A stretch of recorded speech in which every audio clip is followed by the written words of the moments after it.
prepare LATAM's talent for the digital age.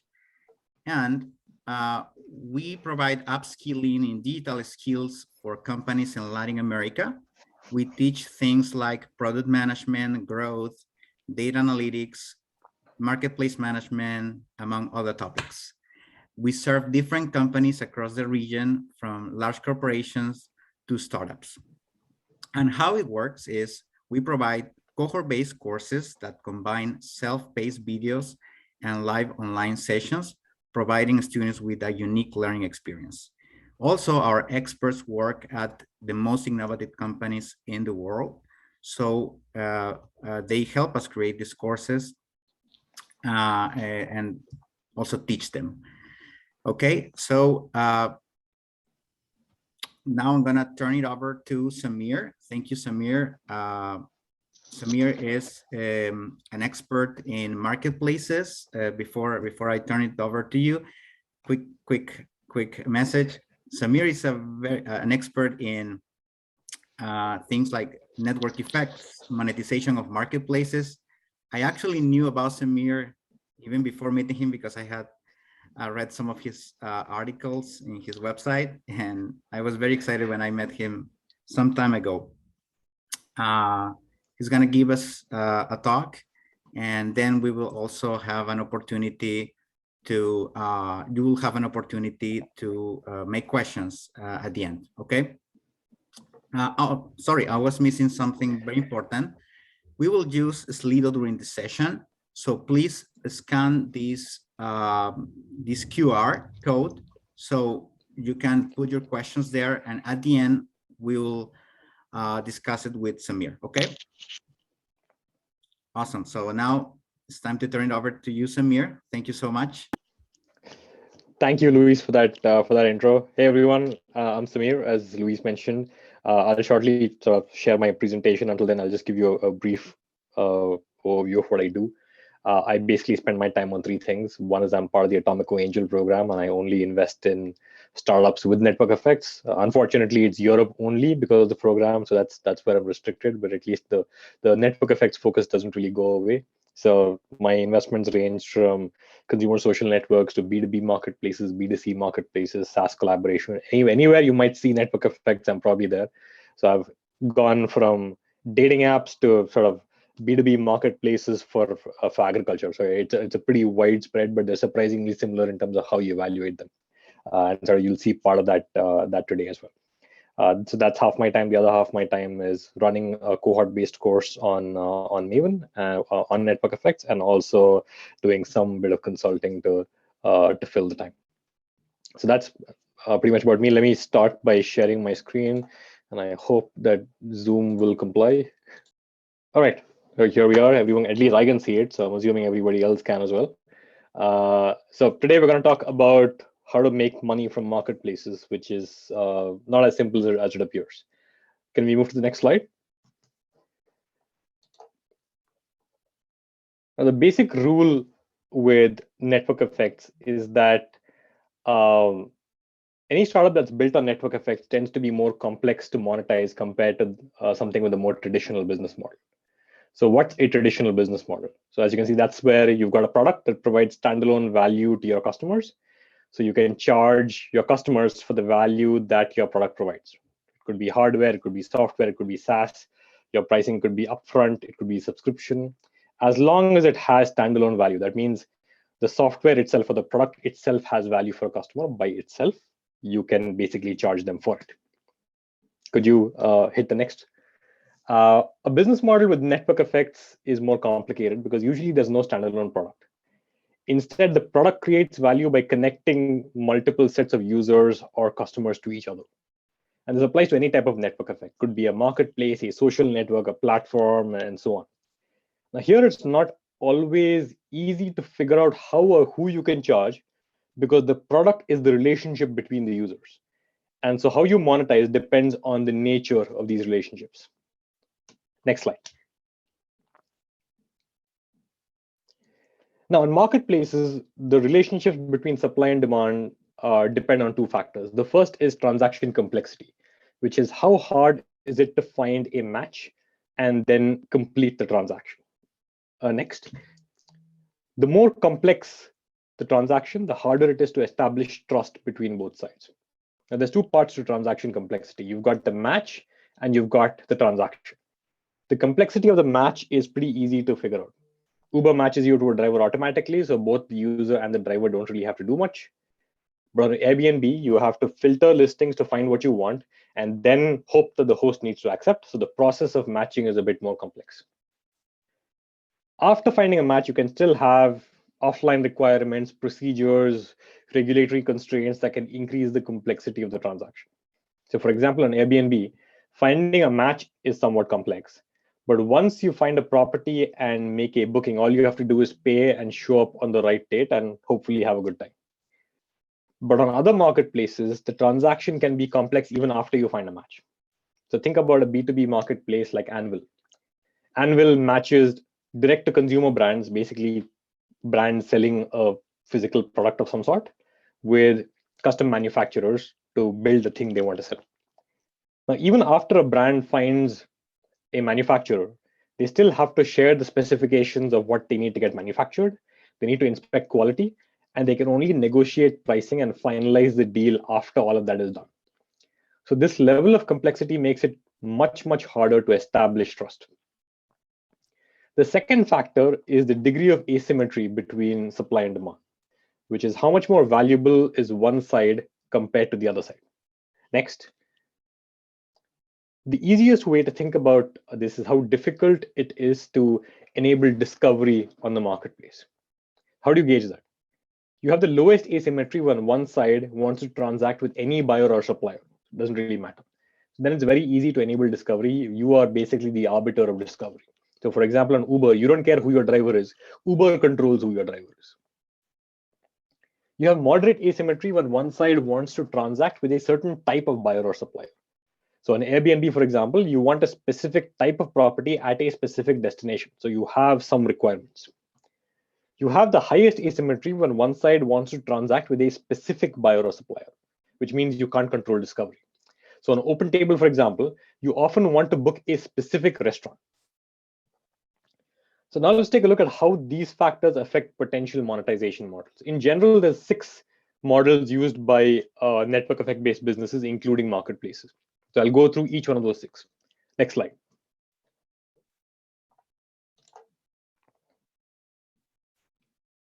There we go. Now, the first is what I call a commission or interaction tax. So here you're taxing interactions or transactions, and you're keeping a percentage of the transaction as a rake. Now, these are meant to be the obvious way to monetize a marketplace, because the marketplace is enabling the transaction, and it applies the commission at the completion of the transaction. So in theory, the incentives of all participants are aligned. That's because the buyer has found something they want to buy, the seller has made some money, and only then the marketplace is asking for its share. Now, this will work well for a marketplace like Uber that has low complexity and relatively low asymmetry. So both trust and discovery are easy. You can also use commissions if either complexity or asymmetry is on the higher side. If you have complex transactions, you can increase trust with a managed marketplace model, which companies like the Vestiaire Collective and Poshmark and The RealReal do. On very asymmetric marketplaces, you can't really enable discovery because there's a risk that if you do that, commissions will lead to disintermediation, the buyers and sellers getting in touch directly to avoid the commission. You can address that with creating SaaS tools for the more valuable side. So try and lock them in so that transaction has to go through you. So OpenTable does something like that. Marketplaces that have both high complexity and high asymmetry can be very, very challenging. Because if you can't control discovery or trust, the value of the marketplace and actually enabling the transaction is not clear enough to validate the commission. Because what are you doing exactly if you're not taking care of discovery or trust? So that will dramatically increase the incentive for participants to go around the marketplace. So there you can't use commissions at all. Next slide. The next model is what I call a paywalled marketplace. Here you charge one side of the marketplace, either supply or demand, for access to the marketplace. That's different from charging for a SaaS tool that complements the marketplace. I'll come to that later. Right now, you're charging one side simply to be able to access the other side even before any transaction is initiated. This is most effective when one side is much more valuable than the other. So you have high asymmetry. This means you can onboard the more valuable side for free and then charge the other side to switch on access or interactions. One problem here is that paywalls create an additional barrier to liquidity. You need to have both supply and demand on the marketplace to be able to transact. But now you're preventing adoption until one side pays. The more valuable side is still there for a reason, even if you say it's free for you. They still want to transact, they want to do something. But this is less of a problem when complexity is very high. Because if complexity is very high, trust is a problem. So just putting two sides together isn't really enough to create a transaction. So in those situations, the paywall can actually act as a trust filter. It ensures that only high quality, serious participants from the less valuable side come through. So someone from the more valuable side can be assured that whoever is talking to them is not just wasting their time. So basically, if you want a paywall, you need both high complexity and high asymmetry, which makes them a very good alternative for marketplaces that can't monetize with a commission. A good example of this is ClassPass, which people don't often think of when you're thinking about complex asymmetric marketplaces. Now they match consumers with open spots in fitness classes. The scarcest resource is the availability of those open spots. So asymmetry is quite high. Matching is also deceptively complex. There's many different types of fitness classes. You've got yoga, Pilates, spin, different types of weight training, and people have different interests. The distance between consumers and classes is also another factor because people are likely to book fitness classes close to where they live or close to where they work, or at least they did before the pandemic. During those 2 years, lots of things were different, but now we're going back to normal. On top of this, ClassPass has to fill open spots before the scheduled time of the class, because there's no reason for you as a consumer to make a booking well in advance. If you knew exactly where you were going to be 6 months from now, you could go to the gym directly. You didn't need ClassPass. And so this combination of factors of a time constraint, category constraint, and region constraint makes it very complex to make these matches in time. To deal with this, ClassPass gets consumers, which are the less valuable side, to commit to a monthly subscription, but gyms can list their open spots for free. ScoutBee is another example. They're a B2B supplier discovery marketplace for OEMs. That includes auto manufacturers, aircraft manufacturers. Now, the considerations involved in picking a supplier for those type of companies are pretty complex. There are loads of steps involved, approvals, inspections. It takes a while. On top of that, the availability of high quality, reliable suppliers is the most important factor because they're making specialized components. You can't afford to have a part of your aircraft malfunction mid-flight because you found it for cheap on a marketplace. So that makes supply much more valuable than demand. Asymmetry is very high. And so ScoutBee charges the demand side for OEMs to access their supplier discovery tool, but suppliers can create a profile and access OEM tenders for free. So it's a very, very similar model. The next model is what I call a premium network tier. Next slide.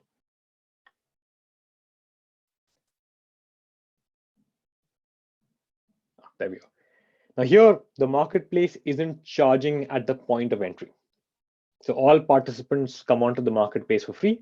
The marketplace can connect demand and supply and can even collect a commission in some cases.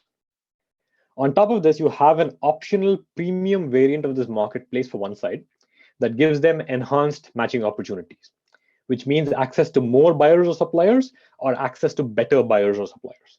The benefit is not just premium tools, it is enhanced matching opportunities. I use that specific term. Now, this can only be used by marketplaces that have high transaction complexity.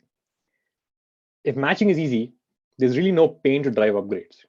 And if matching is complex, you need lower asymmetry to maintain a free to access version of this marketplace, which means one without a strict paywall. Upwork is a great example of this. Upwork matches freelancers with companies.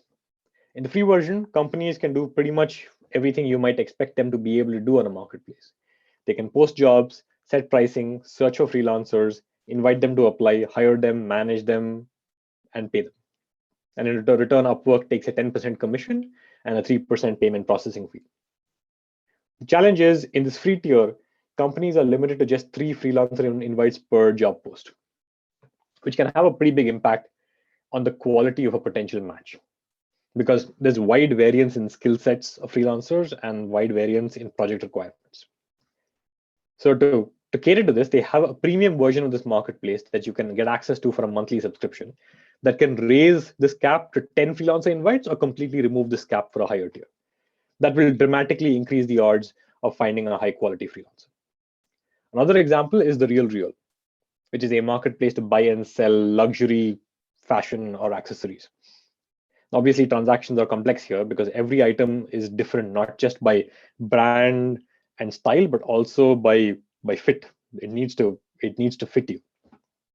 On top of this, many customers want to find unique and sort of rare items. For example, a limited edition Burberry jacket would be in high demand.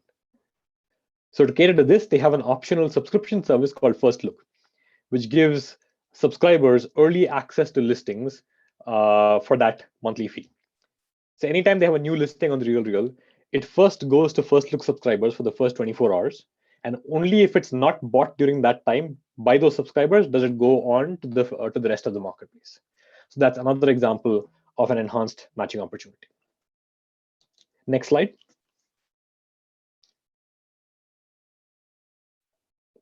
Now, this next model is advertising. Usually, it's combined with some other form of monetization.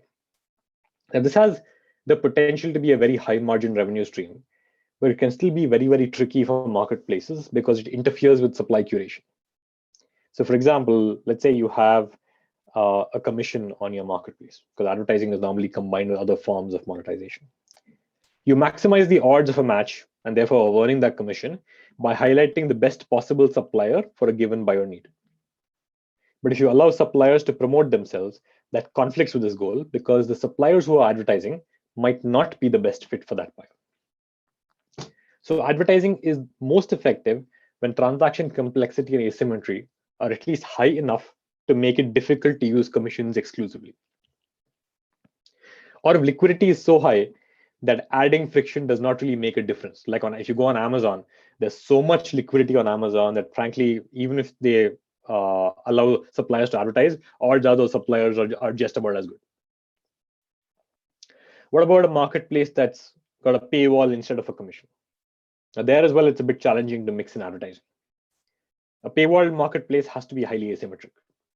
The more valuable side, which is onboarded for free, doesn't really have a reason to advertise. They get enough business. That's why they're the more valuable side.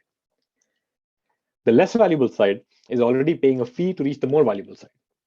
They might be willing to pay a bit more to promote themselves, but at best, advertising is going to be a minor revenue stream.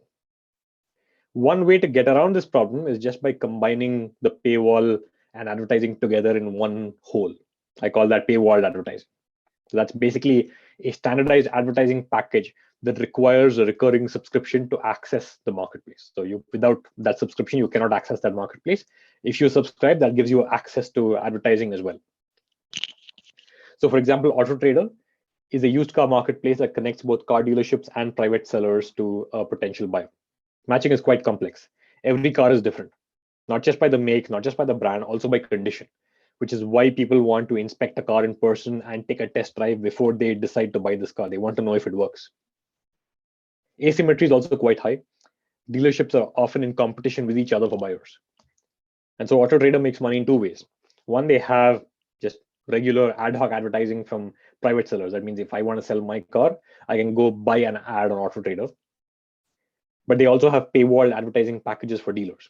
So a car dealer, has to pay a subscription to AutoTrader if they want to list and promote their inventory on AutoTrader. Without that subscription, they can't access it. Rightmove and Zillow are similar, except that those are paywall advertising packages for real estate agents. Next slide.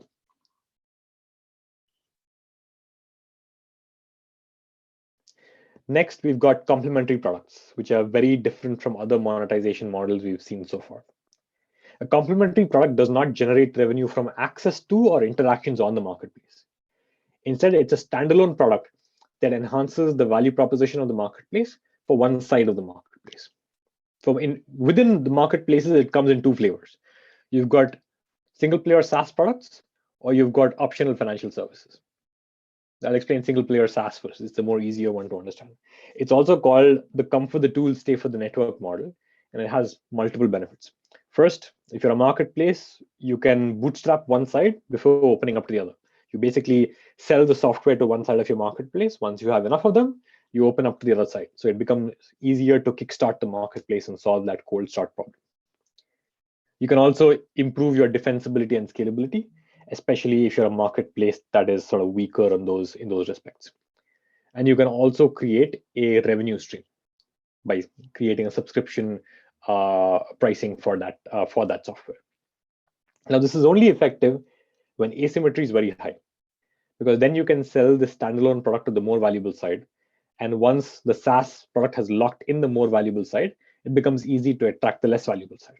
You can never do it the other way. If you sell the software to the less valuable side, that doesn't give enough incentive for the more valuable side to show up. So you always need to target the more valuable side with the software or the SaaS. Now, keep in mind, this is the only monetization model where you can charge the more valuable side of the marketplace directly, because you're monetizing them like a SaaS company, as an individual standalone business. You're not monetizing them in relation to the other side. You're not monetizing the relationship, you're monetizing the product itself. A good example is Doc Planner.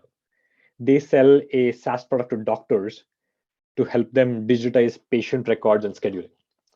And they use that to build a critical mass of doctors, which is the more valuable side, and then allowed patients to book appointments with those doctors. OpenTable, Treatwell, Lantum, they all monetize similar complementary products in sort of various verticals. It's a very similar model. They just solve different problems for different types of businesses. Aside from this, on some highly asymmetric marketplaces, the weaker side can face some financial disadvantages. And that creates an opening for the marketplaces to step in and solve those problems with financial services, which is another type of complementary product. Fair and LeafLink are good examples of this. Fair is a B2B wholesale marketplace that connects FMCG brands with retailers. And LeafLink is basically the same business, except it's for the cannabis industry. So CBD oil and stuff like that goes through LeafLink instead of Fair. Now, in both of these cases, buyers tend to have pretty strong bargaining power. The suppliers often have to wait for longer periods to receive payments, especially if it's a smaller brand, so something like 30 to 90 days. And so Fair and LeafLink basically step in and they offer upfront payments to the suppliers for a 2 to 3% fee. So that's another complementary product. It's basically financial services. Next slide. The final monetization model is what I call a derived product. Now, this is where a marketplace uses engagement to generate an asset that can then be productized or monetized directly. That's basically a really complicated way of saying selling data. So it's basically market intelligence or aggregated data, not sort of granular data. Now, this is rarely ever seen on marketplaces, because often a better use of that data is to improve matching on commission-based marketplaces or improve lead gen in paywalled marketplaces. In some very rare cases, marketplaces in some very complex and opaque markets, like LeafLink, they can include aggregated and anonymized market data as part of a paid tier. Now, there's very limited data available on the cannabis industry. So that's what allows LeafLink to monetize those aggregated insights. More often, this is just a PR and branding tool. So Rightmove, for example, has a house price index that allows consumers to go and see how house prices have been moving in a particular area. And Uber has a product called Uber Movement, which is a way for Uber to build relationships with regulators by sharing traffic data, and hopefully they don't ban them. So that's really how data is often used in marketplaces, very, very rarely monetized directly. Yet other types of networks generally have more leeway to monetize this derived product. Next slide. I know that was a lot to take in. So I'm a big fan of visual summaries because it helps you retain information better. Kurios team, I'm going to need your help an awful lot because this slide is basically just an animation. So I'm going to ask you to click every now and again. Now, this is what I call the marketplace monetization map. The x-axis is transaction complexity, which is just how hard is it to create trust on the marketplace. The y-axis is asymmetry between supply and demand, which is how hard is it to enable discovery on the marketplace. Marketplaces that have either low complexity or asymmetry can use commissions. So right from the top left to the bottom right are all commission-based marketplace, and this fits most marketplaces from Cameo to Uber to Upwork. When both asymmetry and complexity are high, you swap out commissions for paywalls. So this includes the ClassPass and ScoutBees of the world. When just complexity is high, you can use a premium network tier. So this is the bottom right. That's Upwork and the RealReal. And when asymmetry and complexity are moderate, Kurios team, could you click? There we go. That's the premium network tier. And when just complexity is high, when complexity is high, you can use a premium network tier, which is Upwork and the RealReal. And when asymmetry and complexity are moderate, you can that's when you can use advertising. Kurios team, you're up again. Click. That's where advertising sits. So this you can combine with either commissions, paywalls, or premium network tiers in sort of limited ways. So Spock, for example, combines advertising with paywalls. AutoTrader combines Spock combines advertising with commissions, and AutoTrader combines advertising with a paywall. And finally, one last click. Marketplaces with just high asymmetry can monetize complementary SaaS or financial products. So this you can combine with commissions at lower complexity, like Fair, Doc Planner, and OpenTable, and with paywalls at higher complexity. And that includes Anvil and LeafLink. So this is pretty much, depending on where you fall on this map, your monetization options are pretty obvious as to what you can actually use. And finally, one last slide before I open up to questions. This is a small excerpt from my 3-week course on network effects. I just wrapped up a cohort in April, so the next one is in September 2022. You can learn more about it at course.breadcrumb.vc, or you can just ask the Kurios team as well. So that's all I have. Luis, over to you and to questions.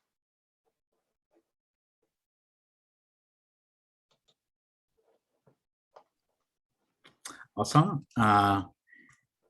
Please, if the team can help me, Kurios team can help me show the Q&A slide, please. We're gonna put this in Slido.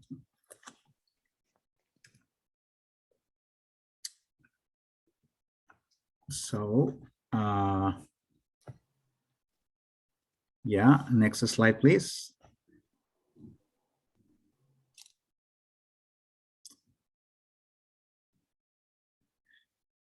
Thank you very much, Sameer. This has been amazing content about marketplaces and how they monetize and different types of monetization.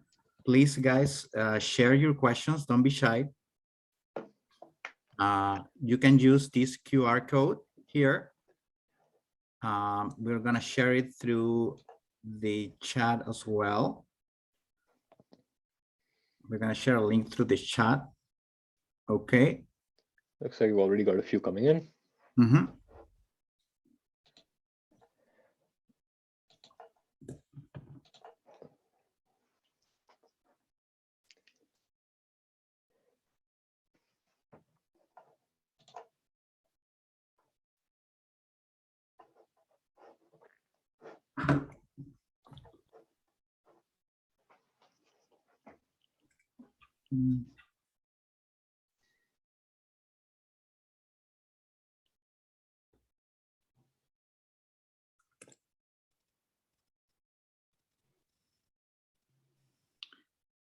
Think we are having some issues here with the Slido.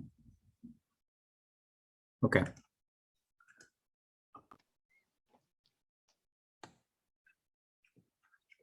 Okay, I think. Give us a few seconds, please.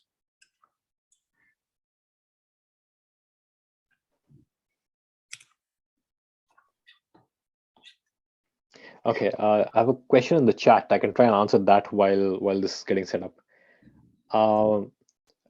Question from Arturo is, what does a single player mean in the complementary product model? So in general, a multiplayer product is one that you need to have users interacting with each other to use, right? So any marketplace by definition is a multiplayer product, because on Airbnb, It's not useful if you're the only one there and there's no hosts. You need to have hosts so that you can find what you want. Likewise, Uber is a multiplayer product because you need riders and drivers. A single player product is one where you can use it by yourself. So Salesforce is CRM, that's a single player product, right? What else? Personio as a HR tool is a single player product. Like most SaaS products tend to be single player products. I worked at App Annie for many years. App Annie is a single player product.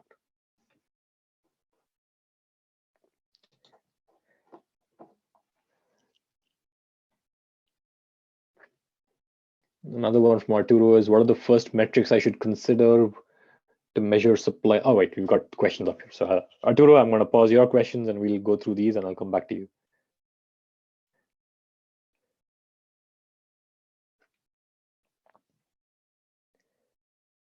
Luis, should I start answering them? Yes, please. Yes, we can go with the next one. Yeah. All right. All right. So what are the first metrics I should consider to measure supply liquidity? It's a good question. Kind of depends on the marketplace you've got, but broadly speaking, you'd measure, first one is the search to fill ratio, or whichever one is, which basically means of all buyers that come in to look for something, how many of them end up completing a transaction. So that's the search to fill. Now for a marketplace like Uber, there's no search happening. The search itself is opening the app. So at that point, you would just consider, you measure conversion of app opens to booking, and then you also measure time to fill in case of those marketplaces. How long does it take for the transaction to get completed? So that's on the demand side. On the supply side, depending on the kind of marketplace you have, you would measure either the utilization rate, which tells you of all available supply on the market on your marketplace, what percentage is actually utilized, which makes sense if you're a marketplace that has where the supply units have limited capacity, so they can deal with one booking at a time, like Airbnb or Uber. But if you have a marketplace like Udemy, where every course can have unlimited consumption, in that case, you measure a share of wallet, what percentage of the supplier's revenue or traffic is coming from you. And then you basically correlate those sets of metrics with the supply density, which is the ratio of buyers to suppliers, either in each region or each category, depending on what's right for your marketplace. And for some very specialized marketplaces, you would also look at side switching, which is what percentage of buyers become sellers, sellers become buyers. So from the vast majority of marketplaces, that is 0 to very minimal. But for certain types of marketplaces, it can be very, very meaningful. So that's important as well. And of course, if you're a SaaS-enabled marketplace, like you use the comfort the tool stay for the network, you also measure the percentage of SaaS customers or single-player customers that are using the marketplace as well, right? So depending on kind of what type of marketplace you are, some of those will be more relevant than others. So that's the first one. Second is how to choose the more valuable side in a business. Now, this is not something you choose. This is something you discover. Generally speaking, once you've decided to start a marketplace, the two sides are known to you. Once you start talking to the two sides and trying to onboard them, it will quickly become obvious which is the easier side, because the easier side will basically say, yeah, I'm already in for it. The other side will go, I don't know, I need more proof points, stuff like that. And so depending on how long it takes to onboard them, how much work it takes to sell them, this is a very qualitative sort of realization. You'd figure out which side is more valuable. How can we take advantage of our monetization model to make our marketplace an ecosystem? I'm not entirely sure what this question means, because the term ecosystem gets abused quite a lot. So it doesn't really have a specific meaning. Maybe the person who put this question can maybe speak about it to understand it better.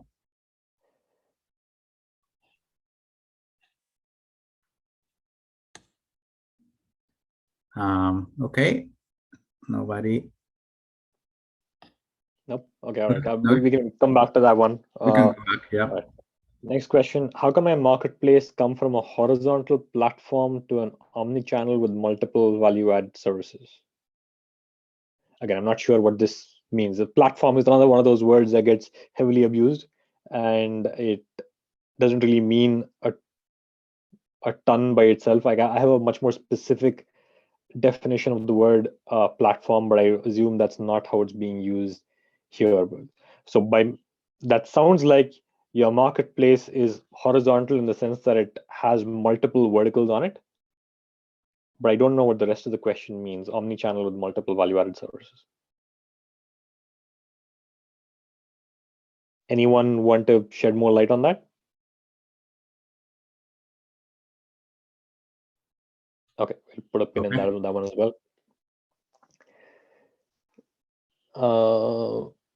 How can you determine if it is necessary to create a SaaS for suppliers to attend the demand that you are offering with your marketplace? So my understanding of this question is that how do you know if you need a SaaS for the supply side? Now, generally speaking, you don't need a SaaS only for the supply side. You can use a SaaS for the demand side as well. Which one is right for you depends on which is the more valuable side. But a good question is kind of when do you need SaaS? So it's a couple of different areas. One is highly asymmetric transaction. Oftentimes buyers are transacting with the same sellers again and again, which means if you do a regular market release, the take rate, they'll just go around you. And so you need to identify, are there high value problems there in terms of the workflow that you can solve to ensure that transactions actually do go through you, right? So that's one hook. The second case where it becomes a necessity is depending on the structure of the marketplace. If you have differentiated supply, which means that every supply unit is unique, like on Airbnb, for example, that means kind of you need to have very high supply density in each category of supply, right? So that's a higher barrier to liquidity. If you are a hyper-local marketplace, which means you need to have high critical mass in each region, that's a high barrier to liquidity. If you have both of them, you're kind of screwed. It's very, very difficult to do that. And so if you are in the unfortunate position where you have highly differentiated supply and a hyper-local marketplace, you generally need a SaaS to build liquidity, because otherwise it's almost impossible. You either need SaaS or site switching. So for example, if you see a lot of the marketplaces like OpenTable, which has those characteristics, OpenTable had to have a SaaS. Without a SaaS, it wasn't really a viable marketplace. Pre-pandemic and pre-telemedicine, Doc Planner and Doctolib also kind of largely fit in that category, especially if they were focusing on sort of more specialized medicine as opposed to just general practitioners. But yeah, any marketplace that is differentiated supply, hyperlocal, needs to have either buyers and sellers being the same person or a SaaS product. Okay, so that takes care of that one. So those two we're putting a pin in. Question from Ankur. In case a marketplace is in its early stage gets to a problem of oversupply and still struggling with insufficient demand side, what would you suggest? I mean, it depends on the reason for that. So it's hard to give you a blanket answer. Now, assuming that this is not a wildly asymmetric marketplace, if you just sort of executed it in a way that you've got too much supply and you don't have enough demand, I mean, sometimes people are tempted to just kind of burn money and go and get more and more demand. And I wouldn't say that's the right way to do it. You need to ensure you balance supply and demand. So at that point, you might just have to tell some of your suppliers, look, we don't have enough demand for you, and effectively pause them or sunset them until you can get sufficient demand for them. The whole idea of when you're building any network effect based business, it's very counterintuitive because people assume you need to kind of scale one side and then the other side will kind of show up. Now, unless you're doing that with a SaaS product where it's viable, in most other cases, it's not viable. You need to basically build a small marketplace first. Handful of suppliers, handful of buyers, have transactions flowing through the system, at least high retention on one side, high engagement, and then you gradually add on more supply or different types of supply. Everything else is basically a disaster. I would not recommend kind of over rotating on one side. And if you find that you have, then it's best to quickly correct it now, rather than when it becomes a much bigger problem later down the line. Next question is, what factors would you, oops, lost that question.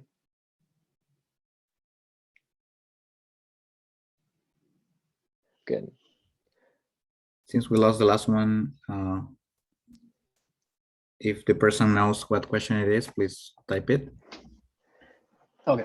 With monetization models, is a marketplace available to become a fintech? I mean, one of the complementary product model is basically that, right? You're monetizing financial services, you're doing invoice factoring. So one of my portfolio companies, or soon to be portfolio companies, basically does that. Often B2B marketplaces, you don't have other avenues of monetization apart from invoice factoring or kind of short-term credit. And so you can leverage that as a monetization model. I'm assuming I've understood that question correctly. There you go. The question's back. What factors would you consider to determine the commission percentage of a B2C marketplace? Does this need to change over time? This is a great question. Now, in general, what factors you would consider is it same two things I mentioned. One is how hard is it to enable discovery? The harder it is to enable discovery, the lower your commission percentages is. The second is how hard is it to enable trust? The more you do to control trust, the more you can charge as a commission. The third one is actually the size of your transaction. I mean, the nature of your transaction, right? If the marginal cost of the thing that's being sold is very high, then your commission will be lower. So there's a reason that crowdfunding marketplaces can charge very small percentage because the marginal cost of creating a new startup is very, very high. Whereas a marginal cost of creating a new copy of a stock photo on Shutterstock is very low. So they have a 70% commission. The second one is just the size of the transaction. The larger the transaction is, the lower your take rate tends to be because the absolute payout is pretty high. That's sort of more natural economics. Does it need to change over time? In general, I would always recommend, there's a famous piece written by Bill Gurley, who's, I think it's called A Rake Too Far. I strongly recommend any marketplace founder reading it, especially if you're trying to monetize with the commission. It's always best to not charge a very high commission upfront, because then you're basically leaving room for competitors to undercut you. It's better to start low and scale up over time as you can sort of prove your value and as you scale and provided you are very, very defensible, which is not true for all marketplaces, it is true for some marketplaces, you can gradually increase your take rate over time. So does it need to change over time? No. Can it? Sure. Okay, so that one is, so the second and third question are done. Third one is, what would you recommend to balance liquidity versus time, effort needed to curate listings? My interpretation of this question is, do you prioritize just having liquidity on the marketplace, or do you prioritize having sort of curated listings? I would always focus on having high quality demand and supply.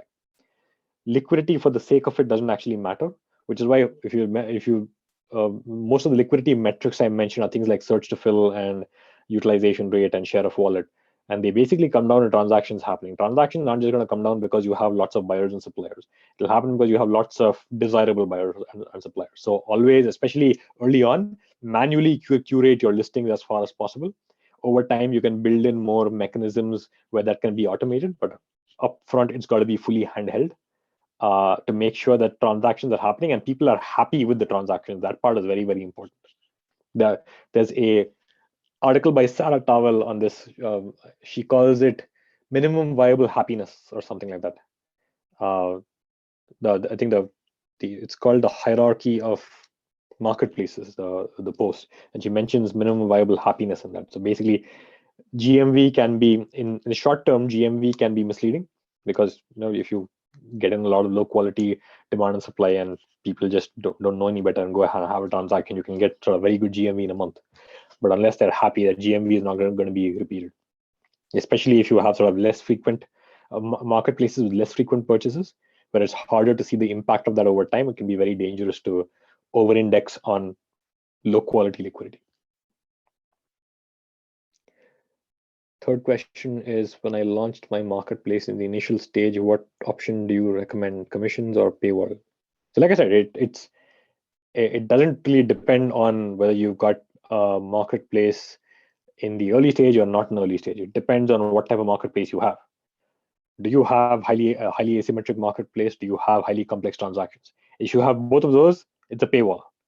If not, commissions are probably the best fit, or maybe you might be able to complement it with a few other things, depending on kind of where you fall on that map. If you guys haven't seen that map, if you want to take another look at that map, I'm sure Luis is going to share the recording of the deck, and also you can go to breadcrumb.vc, the marketplace monetization post. I think one of the first 5 from the top. So it's got the animation in there as well. Third question is, when you take a cut from both the supply and demand side, especially low frequency purchases, how do you discourage parties from transacting outside the platform? I mean, the structure of the marketplace basically needs to do that, right? So if you have a highly fragmented marketplace where it is very hard to find these people, and there is no way for the two sides to get in touch directly outside the marketplace, like on Airbnb, there is no way to transact outside the platform. It's only an issue when, one, you have a highly asymmetric marketplace where a buyer is looking for that supplier. He knows who the supplier is, so it can find a way to reach out to him, in which case you have an issue and you need to go down potentially the paywall route or the SaaS route to take care of that. In other cases, when you basically have repeat transactions between the same parties, or you have transactions where the buyer and supplier basically meet in person and are likely to transact again with the same supplier, those kind of situations, if you cannot make a SaaS work, it's better to sort of abandon that marketplace. There are tons of marketplaces that have been killed by disintermediation. So generally, this is a structural thing. So if there is no opportunity for SaaS there, I'd say do something else. It can be very, very dangerous.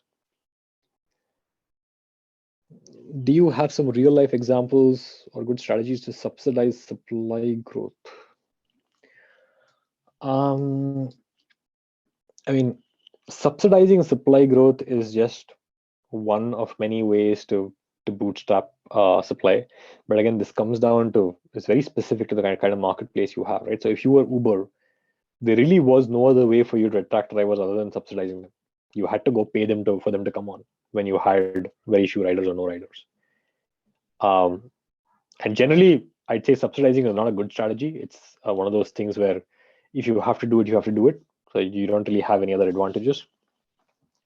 Other good hacks are, and you see this in sort of really solid, high quality B2B marketplaces, as well as if the SaaS product is basically helping them solve a workflow issue or a documentation issue or a paperwork issue, where it's basically useful for them to use with their existing suppliers or buyers, in addition to the ones you're showing them, they would basically onboard their existing buyers or suppliers to your product, to your marketplace. That's basically a supply side or buy side virality. So suppliers onboard buyers, buyers onboard suppliers, and that basically creates a flywheel. If you can do something like that, you're in fantastic shape. Those are by far the most successful B2B marketplaces. Fair in the US is basically just that. I've just invested in one which I think has the characteristics of that as well. Outside of that, I mean, depending on what kind of marketplace you have, you might be able to basically become supply yourself. In the early days of DoorDash, the founders were basically doing deliveries themselves. Early Uber employees were driving cars. So I mean, that's not one of those glamorous ones, but it's especially in the early days, it can come in handy. Another one is basically leveraging an existing platform. So for example, Airbnb, the way they got their first guests and hosts is they basically went on Craigslist and found people listing their apartments or found people looking for an apartment and basically tried to match them together. I mean, Craigslist at some point tried to sue them for that, but by that time Airbnb had already solved their cold start problem. So again, depending on the marketplace you have, you'll have lots and lots of different options. Paid advertising could be another, but again, it's not one that I'm a big fan of. Could you recommend some articles or books related to speed up the onboarding process of suppliers? This is a tough one. In general, there's very few good books on network effects or marketplaces. For this one in particular, I mean, I generally don't recommend the cold start problem because I think it's not a great book. There's awful lot of things in the book that are flat out wrong, not just simplistic. But I think supplier bootstrapping, that section was pretty decent. So take a look at that in the cold start problem. Outside of this, look up Josh Breinlinger. I think his blog is called acrowdedspace.com. He's probably one of the best dedicated marketplace writers. I think he's a partner at Turtle Ventures. I forget where he was before that, but that's the name of his new fund. I think oh yeah, hold on. Let me just write the name of the author. It's Josh Breinlinger at crowdedspace.com.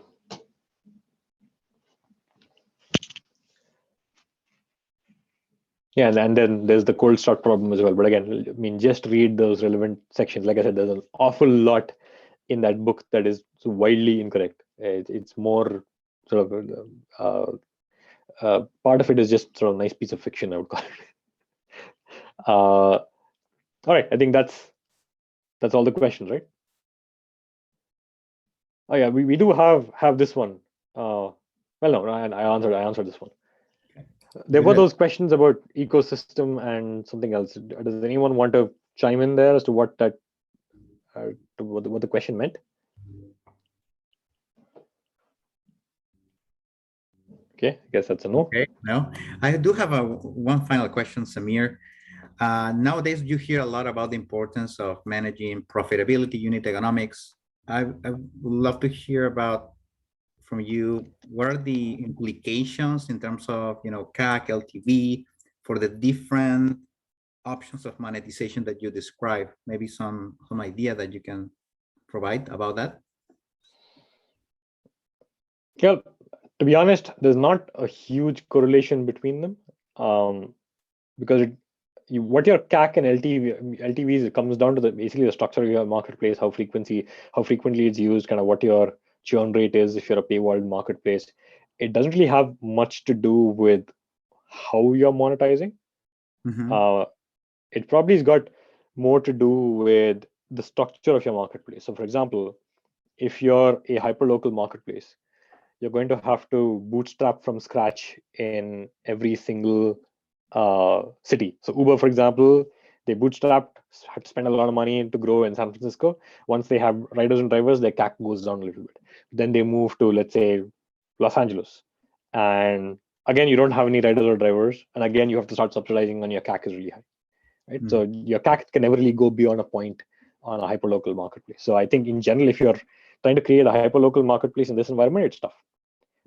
Those types of marketplaces do need lots and lots of capital. Second is, if you're a marketplace with commoditized supply, where every sort of supply unit is the same, you will face an awful lot of competition, which means your LTV by definition over time will come down. Your churn rate will be high because people are basically comparison shopping. That's another sort of difficult sort of area. If you're kind of, I put these matrices together. If you're on the top right, if you've got differentiated supply, you're a cross-border network effect, you're generally pretty good. Again, assume you execute correctly and you kind of don't burn capital up the wazoo, right? I mean, that all of that stuff still happens. So even nothing can save bad execution, but you can give yourself all the advantages you want if you're kind of if you have the right structure of a marketplace. So one thing I will say, of late there's been this huge hype about what are called quote unquote asset heavy marketplaces, which doesn't really make any sense. That's like dehydrated water. There's no such thing as asset heavy marketplace. Either you're a marketplace or you're asset heavy. So there's these companies like these scooter companies. There's 10-minute grocery companies. I mean, all these companies. It's not a marketplace because there's no supply side. The company has scooters. The company has inventory that they're selling or renting to consumers. That's not very different from what retailers do or what car rental companies like Hertz do. It's just that you have an app that doesn't make you a marketplace. And so those types of companies, where investors kind of poured money into without actually understanding what they are, those companies are in for a huge reckoning. So I mean, you really can't improve their CAC to LTVs. They're sort of not very advantageous businesses. Okay, well, thank you so much, Sameer. Oh, we got two more. Yeah, we got two more. Maybe let's do one more and then we can. Okay. Okay, so the last one is easy for me. What series do I invest in? Early stage or use stage agnostic? I only do very early stage, pre-seed and seed, and I only invest in startups HQ'd in Europe, unfortunately. Okay. Awesome. All right, so we are going to be closing this session. A second here. Second.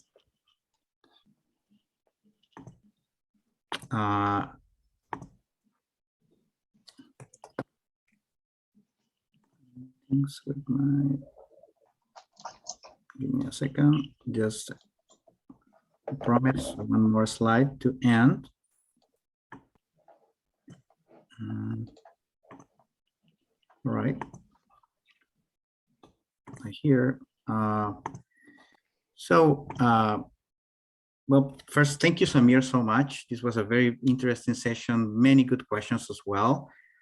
Just to end, I would like to actually mention an offer that we have. If you work somewhere when our courses could be a good fit, we have some opportunities for you to access some discounts, 50% off on our membership product and 10% off on individual courses. You can scan. Sorry. You can scan this QR code if you want to learn more about these offers. And please, we would love your opinion about the session today. This will help us to improve it and also, bring more valuable speakers as Sameer today. Okay, so please scan this QR code as well and let us know your thoughts about the session. Thank you so much again, Sameer. Very interesting session.